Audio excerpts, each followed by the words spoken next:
56 100 ऊंट 100 ऊंट। अजय राजस्थान के किसी शहर में रहता था। वह ग्रेजुएट था और एक प्राइवेट कंपनी में जॉब करता था, पर वो अपनी जिंदगी से खुश नहीं था। हर समय वो किसी न किसी समस्या से परेशान रहता था और उसी के बारे में सोचता रहता था। एक बार अजय के शहर से कुछ दूरी पर एक फकीर बाबा का काफिला रुका हुआ था। शहर में चरों और उन्हीं की चर्चा थी। बहुत से लोग अपनी समस्याएं लेकर उनके पास पहुंचने लगे। अजय को भी इस बारे में पता चला और उसने भी फकीर बाबा के दर्शन करने का निश्चय किया। छुट्टी के दिन सुबह सुबह ही अजय उनके काफिले तक पहुंचा। वहां सैकड़ों लोगों की भीड़ जुटी हुई थी। बहुत इंतजार के बाद अजय का नंबर आया। वह बाबा से बोला, बाबा, मैं अपने जीवन से बहुत दुखी हूँ। हर समय समस्याएं मुझे घेरी रहती हैं। कभी ऑफिस की टेंशन रहती है तो कभी घर पर अनबन हो जाती है और कभी अपने सेहत को लेकर परेशान रहता हूँ। बाबा, कोई ऐसा उपाय बताइए कि मेरे जीवन से सभी समस्याएं खत्म हो जाएं और मैं चैन से जी सकूं। बाबा मुस्कुराए और बोले, पुत्र, आज बहुत देर हो गई है। मैं तुम्हारे प्रश्न का उत्तर कल सुबह दूंगा, लेकिन क्या तुम मेरा एक छोटा सा काम करोगे? जरूर करूंगा, अजय उत्साह के साथ बोला। देखो बेटा, हमारे काफिले में 100 ऊंट हैं और इनकी देखभाल करने वाला आज बीमार पड़ गया है। मैं चाहता हूँ कि आज रात तुम इनका ख्याल रखो और जब 100 के 100 ऊंट बैठ जाएं, तो तुम भी सो जाना। ऐसा कहते हुए बाबा अपने तंबू में चले गए।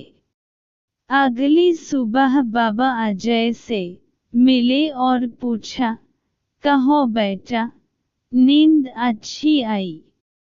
कहन, बाबा, मैं तो एक पल भी नहीं सो पाया।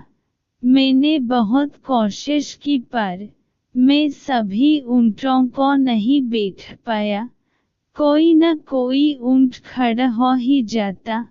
अजय दुखी होते हुए बोला, मैं जानता था यही होगा। आज तक कभी ऐसा नहीं हुआ है कि ये सारे ऊंट एक साथ बैठ जाएं। बाबा बोले। अजय नाराजगी के स्वर में बोला, तो फिर आपने मुझे ऐसा करने को क्यों कहा? बाबा बोले, बेटा, कल रात तुमने क्या अनुभव किया, यही न कि चाहे कितनी भी कोशिश कर लो सारे ऊंट एक साथ नहीं बैठ सकते। तुम एक को बैठोगे तो कहीं और कोई दूसरा खड़ा हो जाएगा। इसी तरह तुम एक समस्या का समाधान करोगे तो किसी कारणवश दूसरी खड़ी हो जाएगी। पुत्र, जब तक जीवन है ये समस्याएं तो बनी ही रहती हैं, कभी कम तो कभी ज्यादा। तो हमें क्या करना चाहिए? अजय ने जिज्ञासावश पूछा। इन समस्याओं के बावजूद जीवन का आनंद लेना सीखो। कल रात क्या हुआ, कई ऊंट रात होते होते खुद ही बैठ गए, कई तुमने अपने प्रयास से बैठ दिए। पर बहुत से ऊंट तुम्हारे प्रयास के बाद भी नहीं बैठे और जब बाद में तुमने देखा तो पाया कि तुम्हारे जाने के बाद उनमें से कुछ खुद ही बैठ गए, कुछ समझे।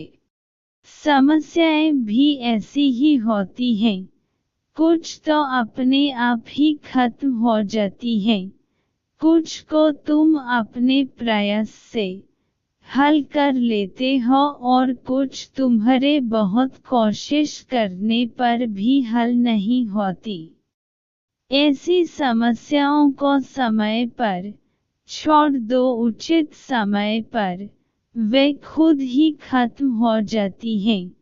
और जैसे कि मैंने पहले कहा, जीवन है तो कुछ समस्याएं रहेंगी ही रहेंगी, पर इसका ये मतलब नहीं कि तुम दिन रात उन्हीं के बारे में सोचते रहो। ऐसा होता तो ऊंटों की देखभाल करने वाला कभी सो नहीं पाता। समस्याओं को एक तरफ रखो और जीवन का आनंद लो, चैन की नींद सो। जब उनका समय आएगा वो खुद ही हल हो जाएंगी। पुत्र ईश्वर के दिए हुए आशीर्वाद के लिए उसे धन्यवाद करना सीखो, पीड़ाएं खुद ही कम हो जाएंगी। फकीर बाबा ने अपनी बात पूरी की।